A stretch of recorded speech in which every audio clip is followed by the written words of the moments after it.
አምላካዊ ስምና አምላካዊ ባህሪ ለእግዚአብሔር አብ ለኢየሱስ ክርስቶስ ያህዌ እግዚአብሔር ወይም አምላክ አልፋና ኦሜጋ መጀመሪያና መጨረሻ ጌታ አዳኝ ንጉስ ፈራጅ ብርሃን አለት ቤዛ አዳኝ ጽድቃችን ባል እረኛ ፈጣሪ ሕይወት ሰጪ ኃጢአትን ይቅርባይ ፈዋሽ እግዚአብሔር በሁሉ ቦታ የሚገኝ ሁሉን የሚያውቅ ሁሉን ቻይ ዘላለማዊ የማይለወጥ የሚመለክ ስግደትን የሚቀበል እነዚህን ባህሪያት በመጽሐፍ ቅዱስ በተለያዩ ክፍሎች ውስጥ በአዲስ ኪዳንም በብሉይ ኪዳንም ለእግዚአብሔር አብና ለኢየሱስ ክርስቶስ ተሰጥተው እንመለከታለን።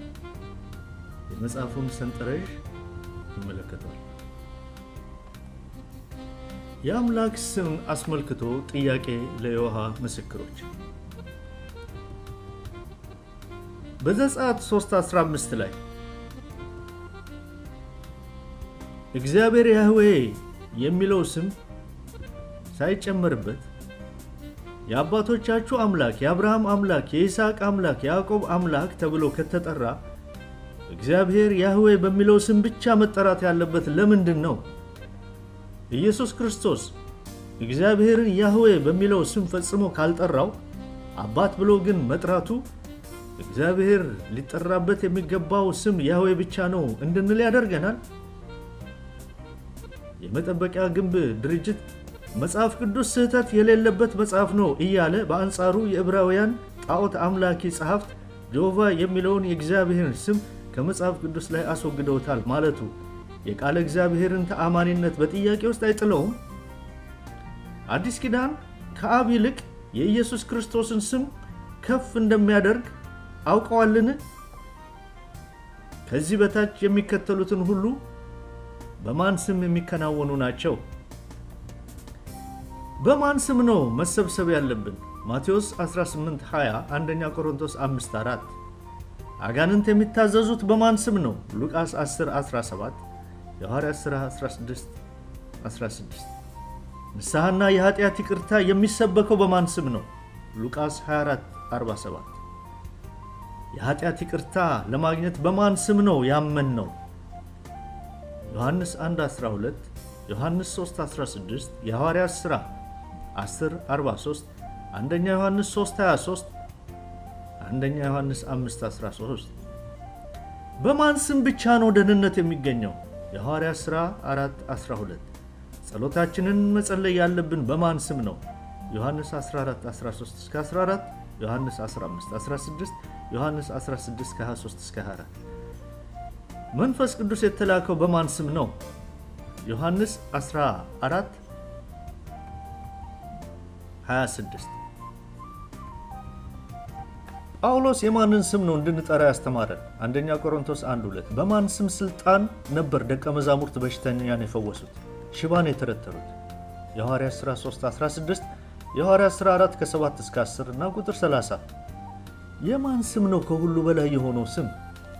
ኤፌሶን 1:21 ፊልጵስዩስ 2:9-11 መልሱ የኢየሱስ ክርስቶስ ስም ከሆነ የዮሐ ምስክሮች አዲስ ኪዳን ከኢየሱስ ክርስቶስ ስም ይልቅ የአብን ስም ይህን ያህል ማወደሱን የሚያመለክቱ ጥቅሶች ማቅረብ ይችላሉን?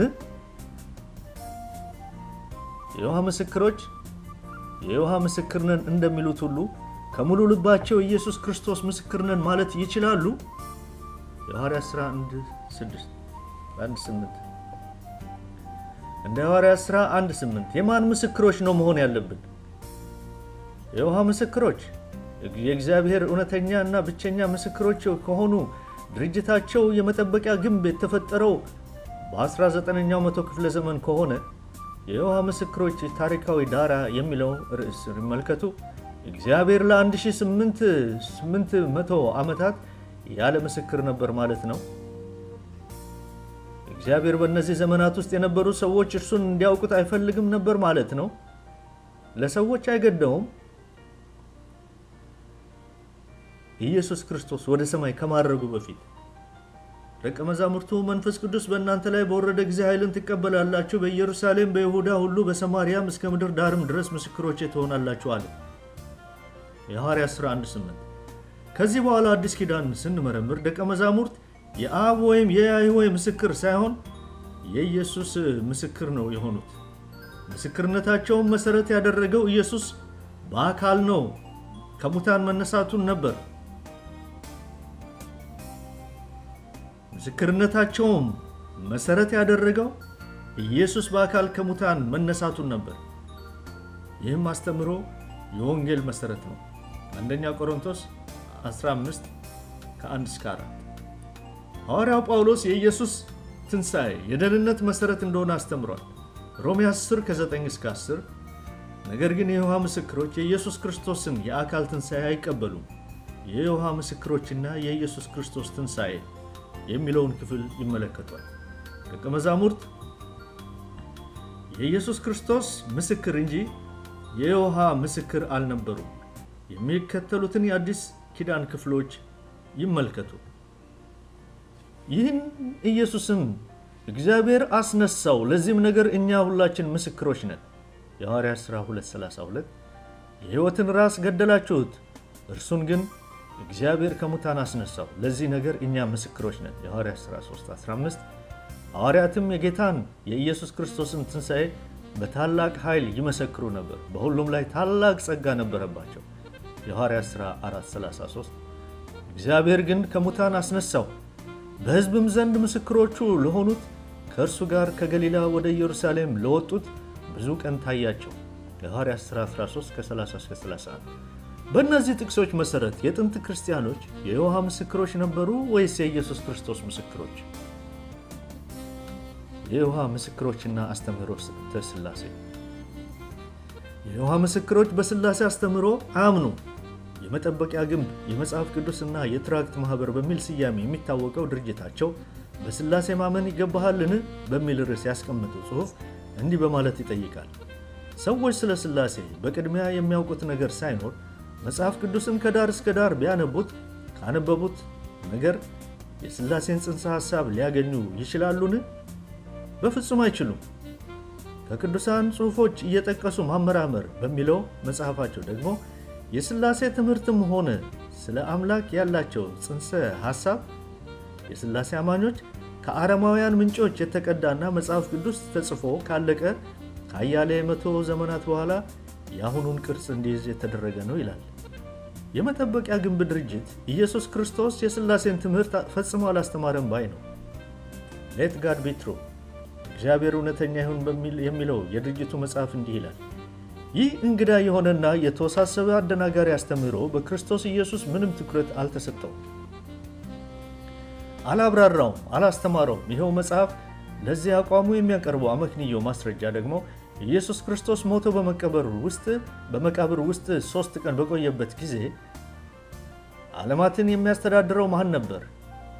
ይህ ነው መሰረታዊው ጥያቄ። ኢየሱስ ክርስቶስ እግዚአብሔር ከሆነ ኢየሱስ በሞተበት ጊዜ እግዚአብሔርን በመቃብር ውስጥ ሞቶ ነበር ማለት ነው።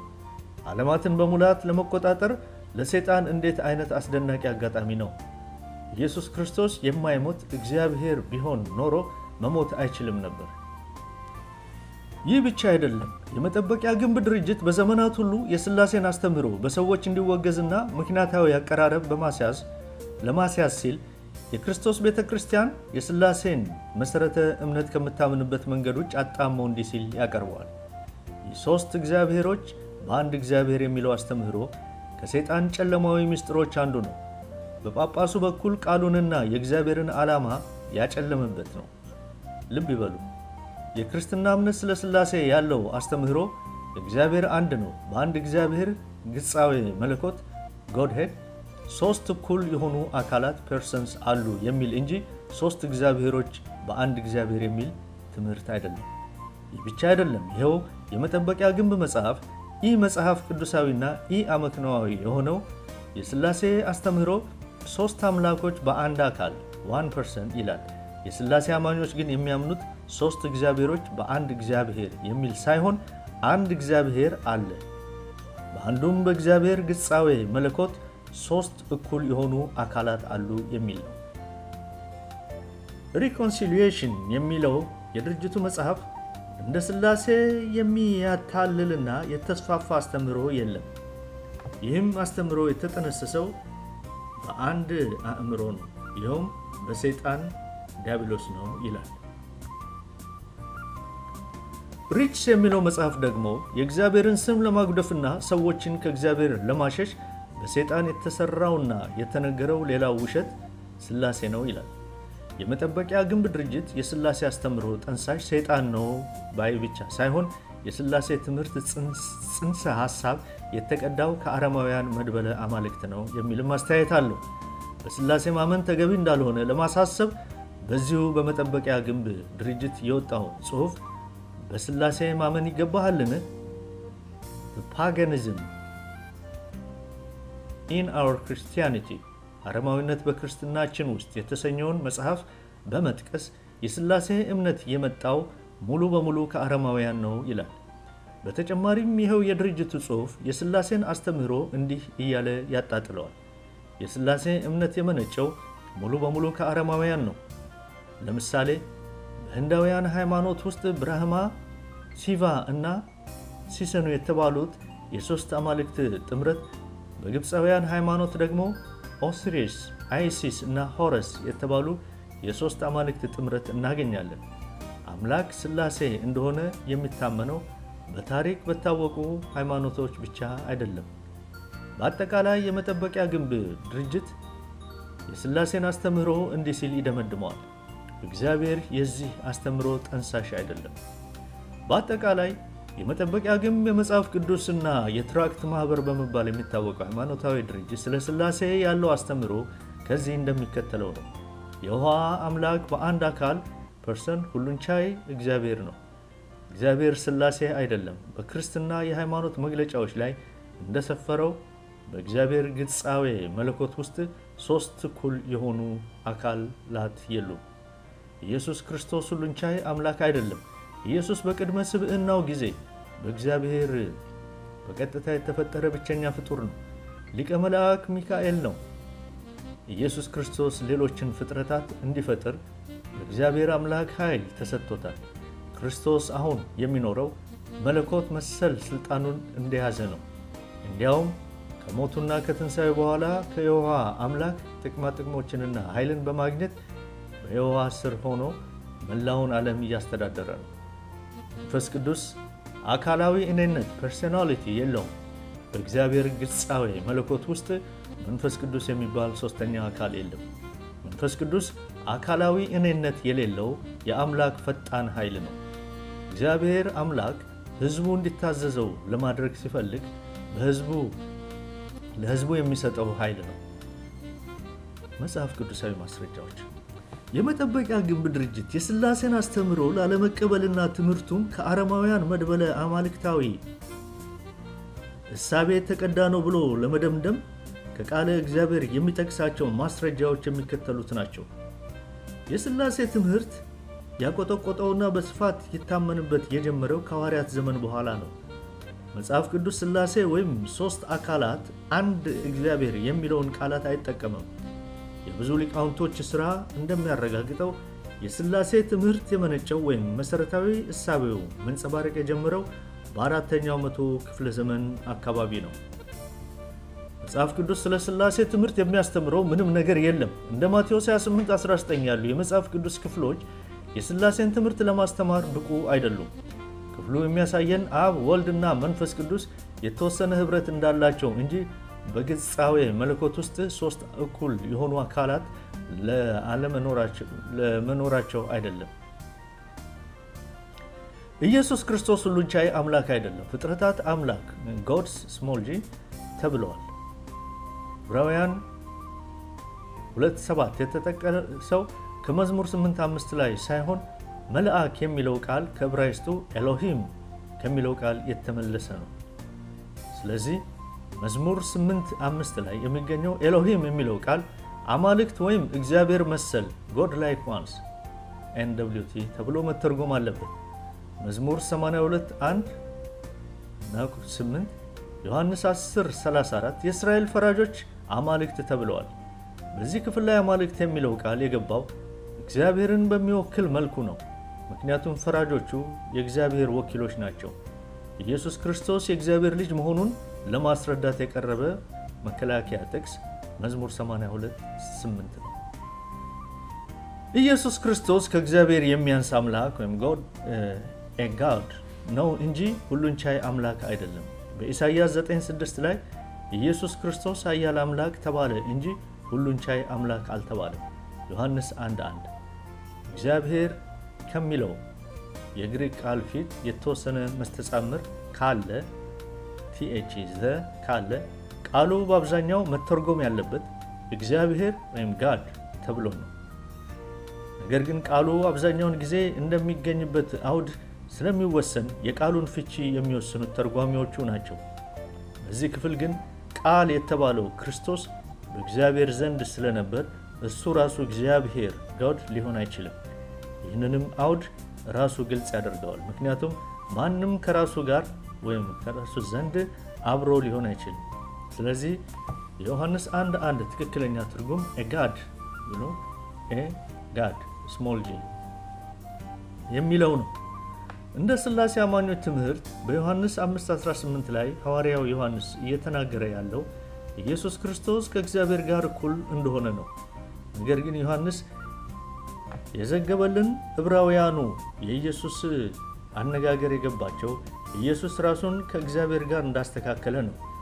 ስለዚህ ሰንበትን ሽረሃል የሚለው የዕብራውያኑ አነጋገር ሐሰት እንደሆነ ሁሉ ራስህን ከእግዚአብሔር ጋር አስተካክለሃል የሚለው ሐሰት ነው።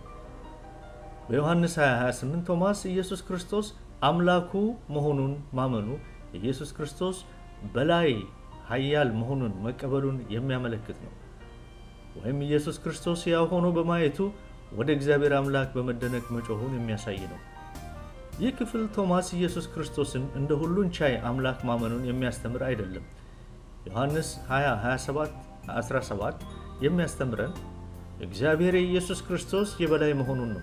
እንዲሁም ዮሐንስ 20:31 የሚያሳየን ኢየሱስ ክርስቶስ እግዚአብሔር ወልድ እንደሆነ ሳይሆን የእግዚአብሔር ልጅ እንደሆነ ነው። ኢየሱስ ክርስቶስ ፍጡር ነው። ምሳሌ 8:22 እግዚአብሔር የመንገዱ መጀመሪያ አደረገኝ። በቀድሞ ስራው መጀመሪያ ክፍሉ ስለ ጥበብ ነው የሚያወራው፣ ስለ እግዚአብሔር ጥበብ አይደለም። ምክንያቱም እግዚአብሔር የራሱን ጥበብ ሲፈጥር አይደለም። ስለዚህ ክፍሉ ስለ ሌላ ጥበብ ነው የሚናገረው። በአንደኛ ቆሮንቶስ 1:24 ክርስቶስ ጥበብ ተብሏል። ስለዚህ ምሳሌ 8 የሚናገረው ስለ ክርስቶስ ነው። ይህም የሚያሳየው ክርስቶስ እንደተፈጠረ ነው። በቆላትያስ 1:15 ከፍጥረት ሁሉ በፊት በኩር ነው ይላል። በኩር የሚለው ቃል የሚያሳየን በመወለድ ሂደት ውስጥ ኢየሱስ ክርስቶስ የመጀመሪያ መሆኑን ነው። ይህም የሚያረጋግጥልን ኢየሱስ ክርስቶስ በውሃ አምላክ እንደተፈጠረ ነው። ራእይ 3:14 ኢየሱስ ክርስቶስ ለእግዚአብሔር ፍጥረት መጀመሪያ የነበረው። ከዚህ አረፍተ ነገር በቀላሉ የምንማረው ኢየሱስ ክርስቶስ የውሃ አምላክ ከፈጠራቸው ፍጥረታት የመጀመሪያው መሆኑን ነው። ኢየሱስ ክርስቶስ ከእርሱ በላይ የሆነ አምላክ አለው። ኢየሱስ አባቱን እግዚአብሔር ብሏል። ኢየሱስ ይህንን ያለው ከትንሣኤው በኋላ ሰማያዊ በሆነው ክብሩ ሳለ ነው። ዮሐንስ 20:17 ራእይ 3:12 ኢየሱስ ከእርሱ በላይ የሆነ አምላክ ካለው ሁሉን ቻይ አምላክ ሊሆን አይችልም። ኢየሱስ ክርስቶስ አሁን እንኳ በሰማይ ከእግዚአብሔር በታች ሆኖ ነው ያለው። መጽሐፍ ቅዱስ ኢየሱስ ክርስቶስ በሰማይ ለእግዚአብሔር እየተገዛ እንዳለ ያስተምረናል።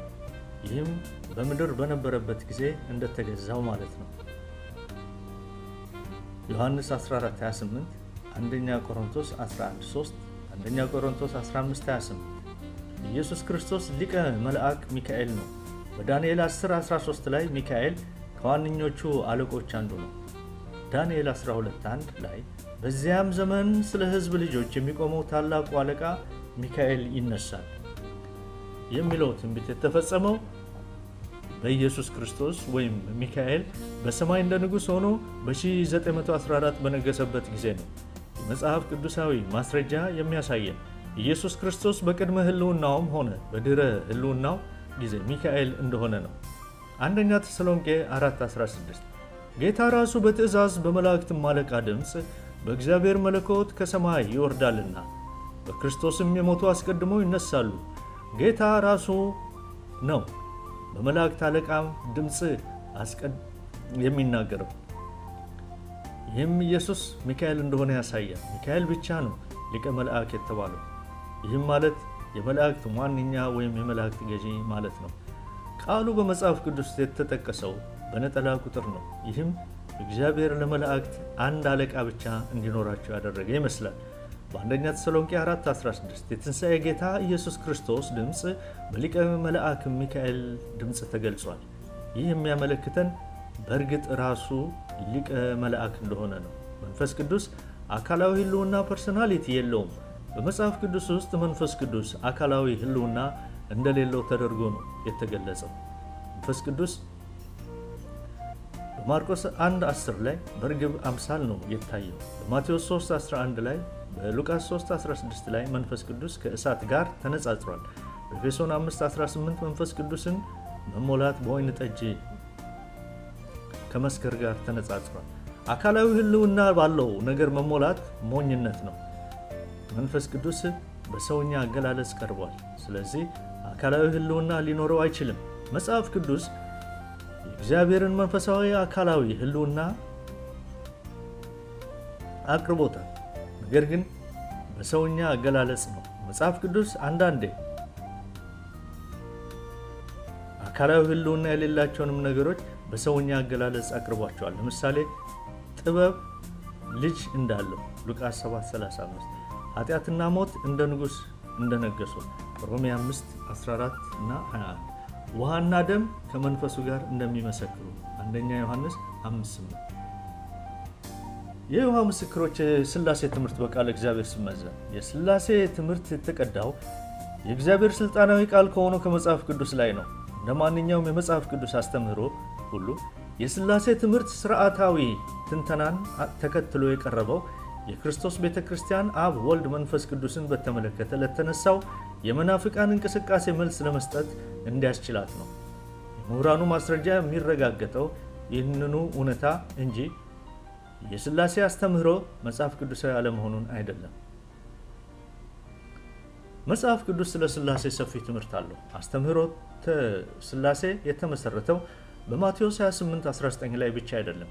የበሰለ የሥላሴ አማኝ የሥላሴ ትምህርት ያረፈው በዚህ ክፍል ላይ ብቻ ነው አይልም። ክፍሉ አብ፣ ወልድና መንፈስ ቅዱስ አካላዊ ህልውና እንዳላቸው ጥርት አድርጎ ያሳያል። አብና ወልድ አካላዊ ህልውና ያላቸው ከእነርሱ ጋር አብሮ የተጠቀሰው መንፈስ ቅዱስ አካላዊ ህልውና የለውም የተባለበት ምክንያት ምንድን ነው? በሶስቱም ለመጠመቃችን ራሳችንን ሙሉ በሙሉ ለሶስቱም ስልጣን ማስገዛታችንን የሚያሳይ ነው። ይህም እኩል የሆነ ስልጣን እንዳላቸው ያሳያል። በአዲስ ኪዳን ብቻ አብ፣ ወልድና መንፈስ ቅዱስ በመፍጠር የዘላለም ህይወትን በመስጠት እንዲሁም በክርስትና ህይወታችን ላይ ተሳትፎ ሲያደርጉ እናያለን። ይህ የሚያሳየን የሥላሴ አስተምህሮ ቀዳማዊ አመንጩ ራሱ መጽሐፍ ቅዱስ እንደሆነ ነው። ኢየሱስ ክርስቶስ ፍጹም አምላክ ነው። የእግዚአብሔርና የአማልክትን የትርጉም አጠቃቀም በተመለከተ መጽሐፍ ቅዱስ እግዚአብሔር የሚለውን ነጠላ ቃል የሚጠቀመው ያህዌን ለማመልከት ነው። ለምሳሌ እግዚአብሔር በግሪኩ ቴዎስ የሚለው ነጠላ ቃል በአዲስ ኪዳን 1400 ጊዜ ተጠቅሷል። ሐሰተኛ አማልክትን ወይም ጣዖታትን ለማሳየት ቃሉ ጥቅም ላይ የዋለው 6 ጊዜ ብቻ ነው። ይህም ቃሉ ለሐሰተኛ አማልክት ስለመዋሉ አውዱ ያሳየናል። የሐዋርያት ሥራ 7:43፣ የሐዋርያት ሥራ 12:22፣ የሐዋርያት ሥራ 28:6፣ ሁለተኛ ቆሮንቶስ 4:4፣ ፊልጵስዩስ 3:19፣ ሁለተኛ ተሰሎንቄ 2:7። መጽሐፍ ቅዱስ እግዚአብሔር የሚለውን ቃል በነጠላ ቁጥር ሲጠቀምበት በዕብራይስጥ ኤል ወይም ኤሎሂም፣ በግሪክ ቴዎስ የሚያመለክተው ሁሉን ቻይ የሆነውን አምላክ ነው። ስለዚህ ይህ ወጥነት ያለውና አንድ አይነት የቃል አጠቃቀም በግልጽ የሚያሳየን ሁሉም የአዲስ ኪዳን መጽሐፍት ቃሉን የተጠቀሙበት እውነተኛውን አምላክ እንዲያመለክት አድርገው ነው። መጽሐፍ ቅዱስ አንድ እውነተኛ አምላክ ብቻ እንዳለ ይናገራል። ለምሳሌ ኢሳይያስ 43:10፣ ኢሳይያስ 44:6-8፣ ኤርምያስ 10:10፣ ዮሐንስ 17:3፣ አንደኛ ጢሞቴዎስ 2:5፣ ያዕቆብ 2:19፣ አንደኛ ዮሐንስ 5:20። በአንጻሩም አማልክት ተብለው የተጠሩት ሁሉ ሐሰተኛ አምላክ ናቸው። አንደኛ ቆሮንቶስ 6:5፣ ዘዳግም 32:21፣ መዝሙር 96:5፣ ኢሳይያስ 41:23-24። እውነቱ ይህ ከሆነ የይሖዋ ምስክሮች በዮሐንስ 1:1 እና 20:26 ላይ ቴዎስ የሚለው ነጠላ ቃል ለክርስቶስ ለምን እንደተሰጠ መልስ ሊሰጡበት ይችላሉ። መዝሙር 62 ቁጥር 1 ላይ ሰዎች አማልክት ተብለዋል። ይህም በውክልና ደረጃ ብቻ ነው። ቃሉንም የሚጠቀምበት በምጸት አይሮኒካል ነው። በክፍሉ ላይ አማልክት እያለ የሚጠራቸው አድሏዊ ፍርድ የሚበይኑትን ሐሰተኛ ፈራጆች ነው። ምክንያቱም ራሳቸውን እንደ አማልክት አድርገው ስለሚቆጥሩ ነው። ነገር ግን እንደ ሰው ትሞታላችሁ ይላቸዋል። ቁጥር 6 እና ቁጥር 7 ጌታ ይህንን ጥቅስ በመጥቀስ እያስተማረ ያለው ዮሐንስ 10:34 የእግዚአብሔር ቃል አይሻርም፣ ለእነርሱ በምጸት የመጣው ቃል ለእኔ በቀጥታ መዋል አለበት የሚል ነው። ምክንያቱም ኢየሱስ ከአባቱ ጋር እኩል ነውና።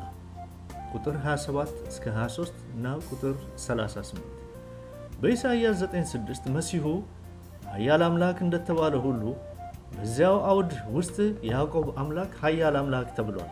ኢሳይያስ 10:21 ይህ ክፍል ኃያል አምላክ የሚለውን ቃል ለአብ እንደሰጠ ሁሉ ለወልድም መስጠቱ የወልድን አምላክነት የሚያረጋግጥ ነው። ዮሐንስ 1:1 ቴዎስ እግዚአብሔር የሚለው የግሪክ ቃል አብዛኛውን ጊዜ የሚተረጎመው እግዚአብሔር ወይም አምላክ ጎድ ተብሎ ነው። ቃሉ በዚህ መልኩ የሚተረጎመው ከቃሉ በፊት የተወሰነ መስተጻምር ሲኖርም ሳይኖርም ነው። በግሪክ በእንግሊዝኛም ሆነ በሌሎች ቋንቋዎች የተወሰነ መስተጻምር መኖርም ሆነ አለመኖር በስም ላይ መሰረታዊ ለውጥ አያመጣም። በተለይ ቴዎስ የሚለውን የግሪክ ቃል አስመልክቶ ያለው የተወሰነ መስተጻምር ጉዳይ በአዲስ ኪዳን ግሪክ የትርጉም ለውጥ አያስከትልም። ለምሳሌ ሰይጣን የዚህ ዓለም አምላክ 2 ቆሮንቶስ 4:4 ተብሏል። ነገር ግን ቴዎስ አምላክ ከሚለው ቃል ፊት የተወሰነ መስተጻምር መኖሩ ቃሉ እውነተኛ አምላክ እንዲያሳይ አላደረገውም። በአጠቃላይ ቴዎስ የሚለው ነጠላ ቃል ፊት የተወሰነ መስተጻምር ቢኖርም ባይኖርም ቃሉ እግዚአብሔር ወይም አምላክ ተብሎ መተርጎም ይኖርበታል። ነገር ግን አውዱ እውነተኛውን አምላክ የማያመለክት ከሆነ በእንግሊዝኛው ጎድ ተብሎ ይተረጎማል፣ ስሞል ጂ።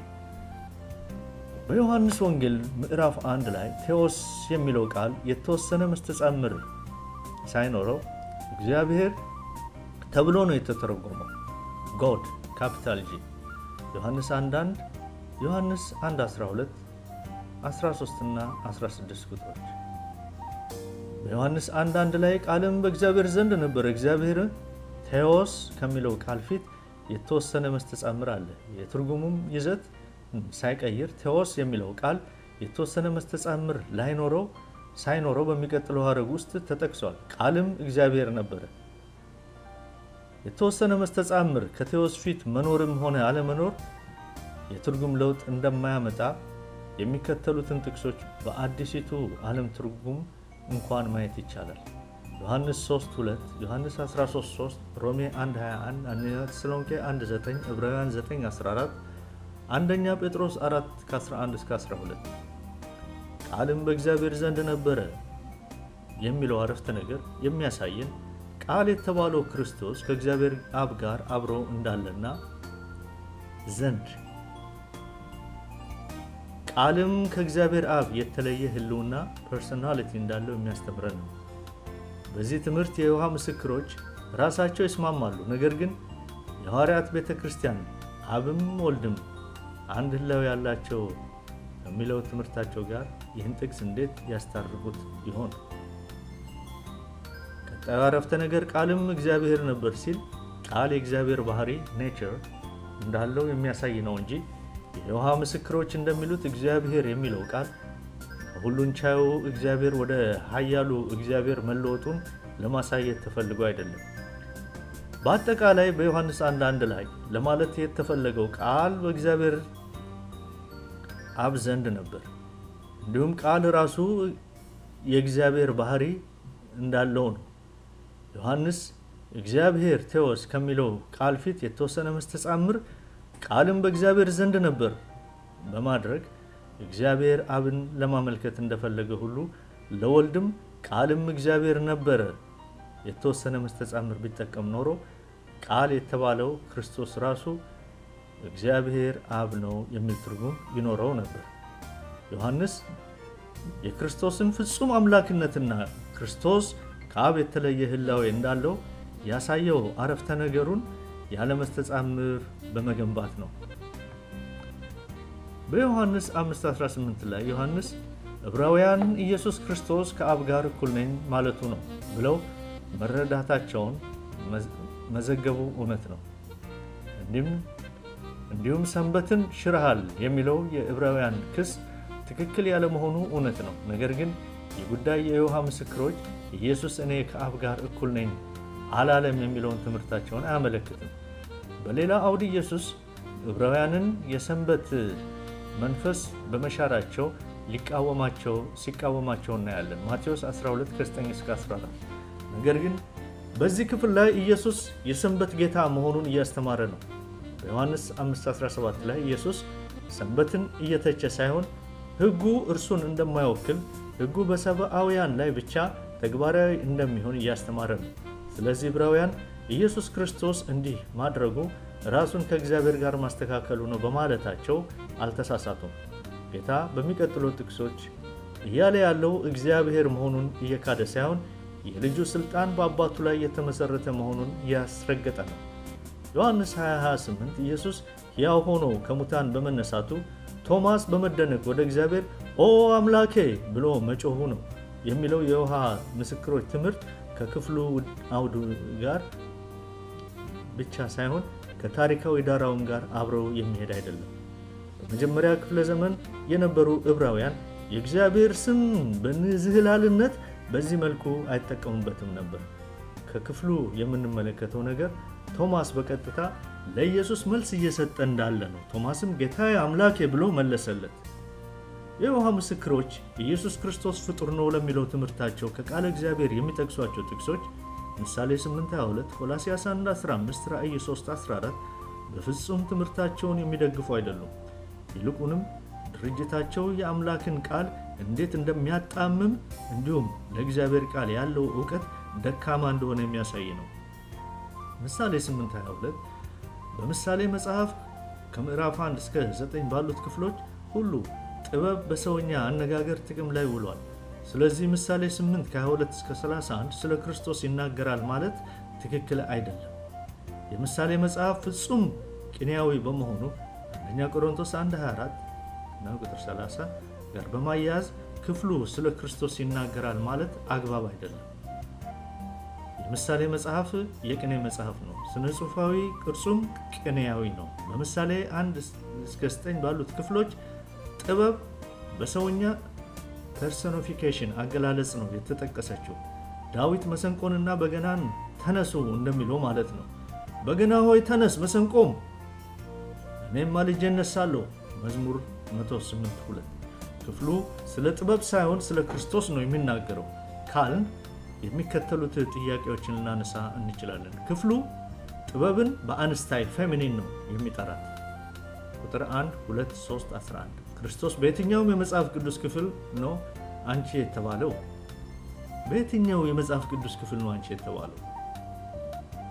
ምሳሌ 8 የሚናገረው ስለ ጥበብ ብቻ ሳይሆን ስለ ማስተዋልም ጭምር ነው። ቁጥር 1 አንደኛ ቆሮንቶስ 1:24 እና አንደኛ ቆሮንቶስ 1:30 በመጥቀስ ክርስቶስ ጥበብ ነው ካልን ማስተዋልስ ደግሞ ማን ነው? ጥበብ ቤቷን ሰራች፣ ሰባቱንም ምሰሶቿን አቆመች ሲል ምን ማለቱ ነው? ሰለሞን ስለ ክርስቶስ የመናገር ከሆነ በእውኑ ጥበብ አትጮህምን?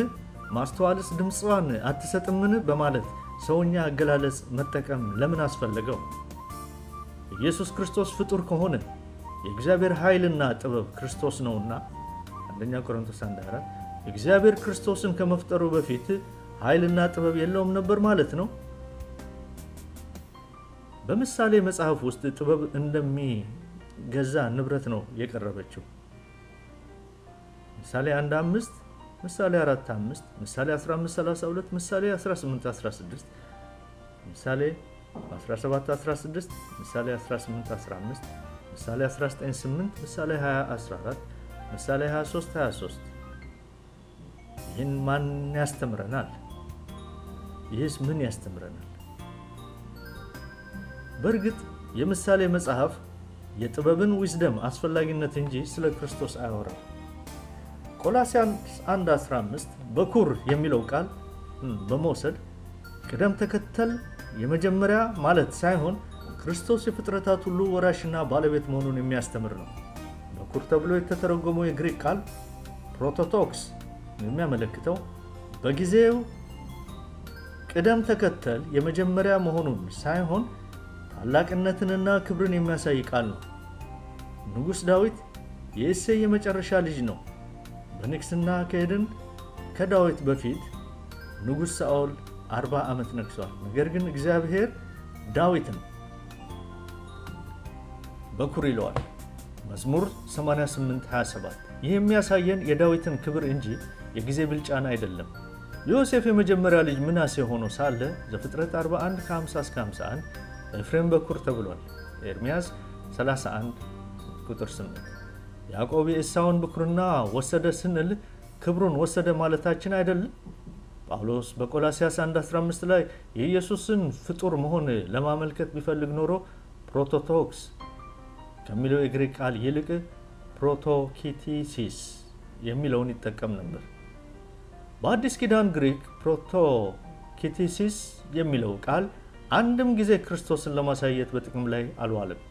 የዮሐ ምስክሮች በቆላስያስ 1:15 ላይ 4 ጊዜ ሌሎች others የሚለውን ቃል በአዲሲቱ ዓለም ትርጉም ላይ ጨምረዋል።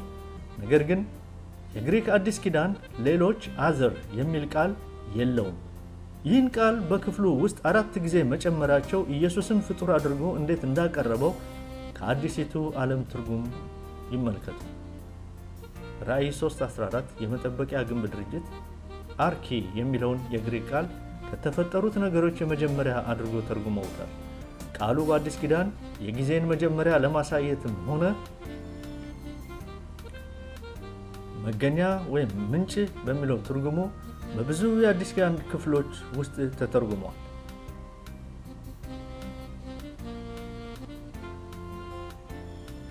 በራእይ መጽሐፍ ቃሉ እግዚአብሔርን ለማመልከት ገብቷል ወይም ጥቅም ላይ ውሏል። በእነዚህ ክፍሎች ውስጥ ቃሉ የእግዚአብሔርን ዘላለማዊነት ለማሳየት ከገባ የክርስቶስን ዘላለማዊነት የማያሳይበት ምንም ምክንያት የለም።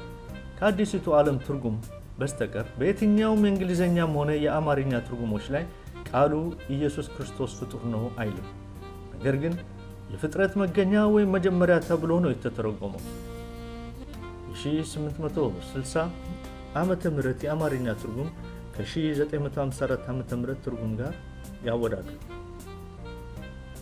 ኢየሱስ ክርስቶስ አባቱን አምላኬ ብሏል። ምክንያቱም ኢየሱስ የፍጡሩን ቦታ ለኛ ለኃጢአተኞች ሲል ስለወሰደ ነው። ኢየሱስ ክርስቶስ ለአብ በሰማይ እንኳን ተገዝቶለት ነው ያለው። ነገር ግን ይህ ማለት ኢየሱስ ከአብ ያንሳል ማለት ግን በፍጹም አይደለም። ኢየሱስ ክርስቶስ እስካሁን ድረስ ሰው ሆኖ ነው ያለው። ሐዋርያት ሥራ 17:31 አንደኛ ጢሞቴዎስ 2:5 ስለዚህ የክርስቶስ መገዛት በምድር በነበረበት ጊዜ ብቻ አይደለም። ኢየሱስ ክርስቶስ ሊቀ መልአክ ሚካኤል አይደለም። የመጠበቂያ ግንብ ድርጅት ኢየሱስ ሚካኤል ነው ለማለት የሚጠቅሰው ጥቅስ ዳንኤል 10:13 ፍጹም የሚያስኬደው አይደለም። ምክንያቱም ሚካኤል ከዋነኞቹ አለቆች አንዱ እንደሆነ እንጂ ኢየሱስ ሚካኤል ነው የሚል አረፍተ ነገርም ሆነ ቃል በክፍሉ ውስጥ አልተጠቀሰም። በራእይ 19:16 ኢየሱስ የነገስታት ንጉስና የጌቶችም ጌታ ነው እንጂ ከብዙ አለቆች መካከል አንዱ አይደለም። ከመላእክት አንዱም እንኳን የእግዚአብሔር ልጅ ካልተባለ ዕብራውያን 1:15 ኢየሱስ ክርስቶስ መልአክት ሊሆን አይችልም። የዕብራውያን ጸሐፊ ኢየሱስ ክርስቶስ ከነቢያት በላይ ከመላእክት በላይ ከሙሴ በላይ እንደሆነ ያስተምረናል።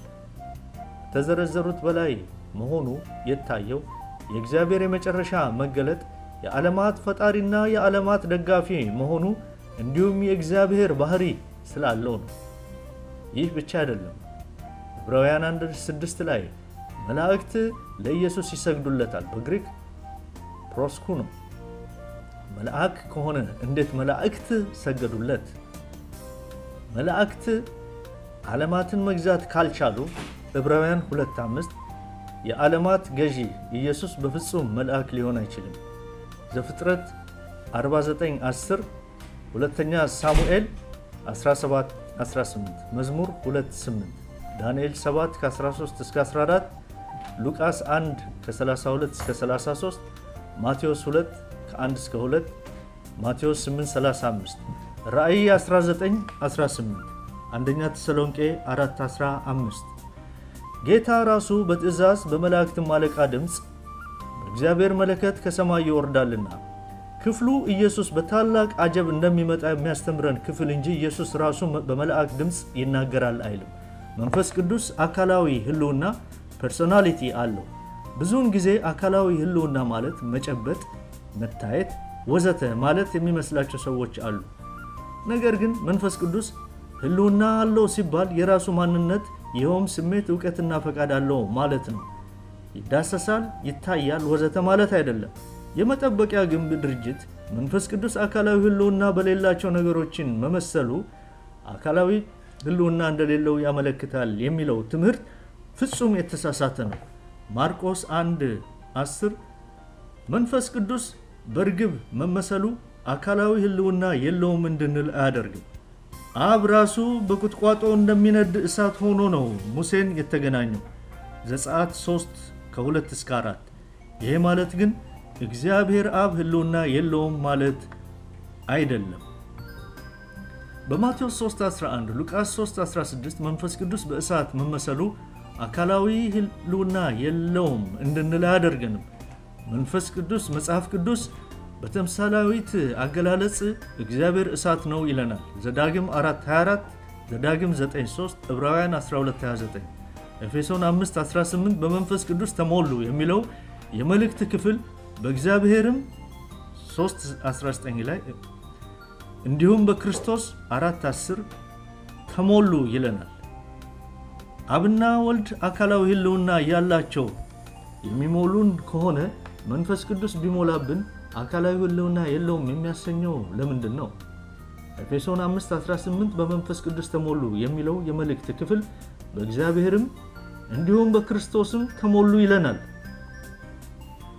አብና ወልድ አካላዊ ህልውና እያላቸው የሚሞሉን ከሆነ መንፈስ ቅዱስ ቢሞላብን አካላዊ ህልውና የለውም የሚያሰኘው ለምንድን ነው?